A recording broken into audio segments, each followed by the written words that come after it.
Et de retour au plateau pour la suite de cette émission. Après la pause pour le journal, nous retrouvons nos invités pour aborder notre troisième sujet. Nous parlons à présent de l'AES. Les États membres décident de créer leur propre banque d'investissement. La Confédération des États du Sahel, AES, qui réunit le Mali, le Burkina et le Niger, a décidé de franchir un nouveau cap dans sa gestion, annonce la création d'une banque régionale, banque confédérale pour l'investissement et le développement, BCID AES. Ce sera le nom de cette banque. Cette initiative vise plutôt à doter l'AES d'un outil financier stratégique pour répondre aux besoins d'investissement dans les domaines essentiels comme l'infrastructure, l'énergie, le transport et l'agriculture.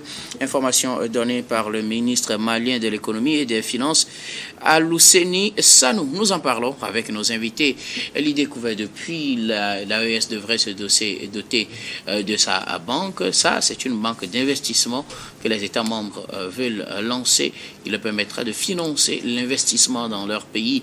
On sait que ces pays ont un fort potentiel de ressources et ont besoin quand même d'investissement pour les exploiter.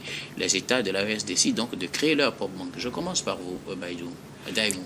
Oui, et voilà, c'est quelque chose qui a salué. Vous savez, l'objectif que s'est fixé ces pays de l'AES, c'est d'arriver à une indépendance.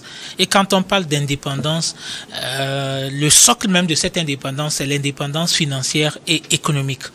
Et cette indépendance commence d'abord par de l'investissement, par la création des richesses. Comme vous l'avez dit tout à l'heure, c'est des pays à fort potentiel, des pays qui sont véritablement dotés de ressources naturelles et de richesses abondantes. Maintenant, pour pouvoir exploiter ces richesses, en tout cas, ces richesses ont toujours été exploitées, mais par des forces étrangères, par des entreprises étrangères. Mais aujourd'hui, il faut qu'on puisse ramener ces richesses ou bien l'exploitation de ces richesses sur le plan local. Et tout cela passe par l'investissement local. Et la meilleure formule que ces pays ou bien ces États ont trouvée, c'est de mettre en place une banque d'investissement pour pouvoir financer l'économie locale. Donc, cette banque quand même va investir ou bien va permettre de financer les infrastructures. Cette banque va permettre de financer l'investissement, comme vous l'avez dit, de l'énergie, de l'agriculture et tout ça. Le flux de financement de ces pays va accroître et ça va leur permettre de rester indépendants. Aujourd'hui, ils sont sortis de la CEDEAO. En tout cas, ils sont toujours indépendants de l'UEMOA et sur le plan économique. Dépendants, bien sûr. Ils sont toujours dépendants, autant pour moi, de l'UEMOA. Et donc, s'ils veulent totalement sortir de cette dépendance vis-à-vis de la CEDEAO et de l'UEMOA, il faut qu'ils arrivent à mettre en place ce genre de choses comme cette banque. Et j'espère, en tout cas, qu'un jour, ils mettront en place une banque centrale qui leur permettrait, puisqu'ils rêvent d'avoir leur propre monnaie, donc commune dans l'AES, donc il leur faut une banque centrale. Je crois que c'est un début, c'est un message fort qu'il vient de passer et ça leur permet aussi de rester indépendants des banques du Bretton Woods qui nous fixent des conditions pour pouvoir nous financer. Et quand on te fixe des conditions, aujourd'hui le Mali ou bien les pays de l'Est ont leurs priorités. Ça peut forcément ne pas être les priorités de ces banques de Bretton Woods. Parce que avant de vous financer, ils vont fixer des conditions, ils vont fixer des paliers et les domaines dans lesquels ils peuvent vous financer. Aujourd'hui, ces banques ne peuvent par exemple pas financer la recherche dans l'armement. Ils vont pas accepter de vous financer. Alors que les pays de l'AES ont besoin de ça par exemple pour pouvoir lutter contre le terrorisme. Donc, c'est une autonomie qui leur arrive et c'est très important, c'est à saluer. Moi, je suis vraiment fier qu'ils ont pris cette initiative et j'espère vraiment que ça va aboutir parce que pour l'instant, ils ont annoncé et je suis sûr qu'avant de l'annoncer, ils ont déjà mis les conditions nécessaires, ils ont déjà commencé à se préparer. J'espère que cette banque sera un succès et qu'elle permettrait de financer et de financer l'économie des pays de l'AES. Merci beaucoup. Alors, Bodi, Adam, entre nous, les pays membres de l'AES décident de créer leur propre banque d'investissement. Cela permettra de financer les projets essentiels dans différents domaines. Oui, je pense que l'AES continuera par surprendre plus d'un. Vous savez, après cette ambitieuse décision de créer dans l'AES, il faut que l'AES, pour être beaucoup plus efficace, repose sur des socles qui donnent espoir, des socles qui permettent donc sa rigidité. Et je pense que lorsque vous prenez cette nomenclature-là, c'est une décision qui est aujourd'hui mise à découverte, mais nous savons fondamentalement que lorsque vous êtes dans un regroupement stratégique et économique, etc., comme l'AES, il faut quand même que vous ayez des points culminants qui vous permettent véritablement donc d'arriver à vos ambitions. Parce que ce que l'AES à terme voudrait, c'est le développement.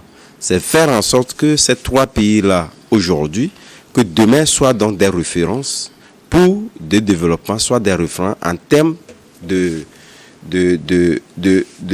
réelle indépendance de nos pays. Puisque depuis, après 60 ans jusqu'au jour d'aujourd'hui, nos pays sous développement continuent donc pas à parler d'indépendance. Ça voudrait dire quelque part qu'il y a quand même problème.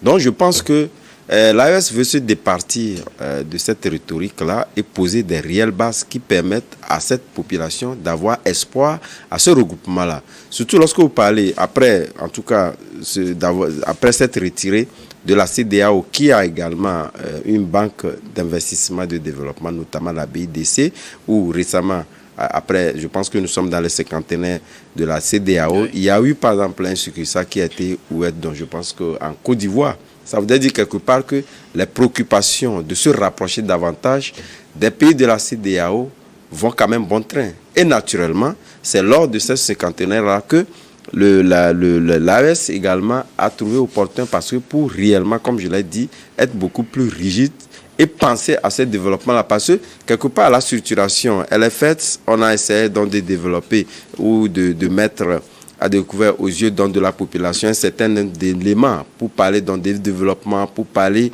de questions de l'emploi, pour faire en sorte que la souveraineté soit réelle. Et que la souveraineté soit réelle, il faudrait quand même que cela soit mis sur la question économique. Et je pense que sur cette question économique-là, il faut fédérer les énergies, avoir une banque d'investissement. Puis lorsque nous parlons d'agriculture, il faut avoir véritablement des structures adaptées qui permettent réellement d'octroyer des prêts très alléchant donc aux populations, de les inciter à pouvoir donc amorcer ce pas-là. Puisque la question agricole qui est très essentielle, puisqu'on dit pour la plupart du temps que nos pays sont essentiellement agricoles. Et justement, on veut, et même si aujourd'hui c'est le cas, la plus grande partie de la population ou de la jeunesse devait donc s'investir dans ce domaine agricole-là, il faudrait quand même qu'il y ait des banques qui puissent donc les accompagner en termes de modernisation, en termes d'avoir espoir à ce qu'ils donc ils embrassent.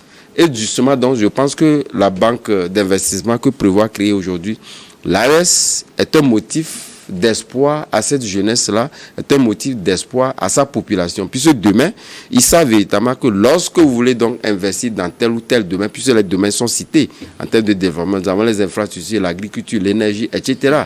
Et nous savons que sur ces trois questions-là, il n'y a aucun pays aujourd'hui qui peut donc se soustraire parlant donc du développement de ces questions-là.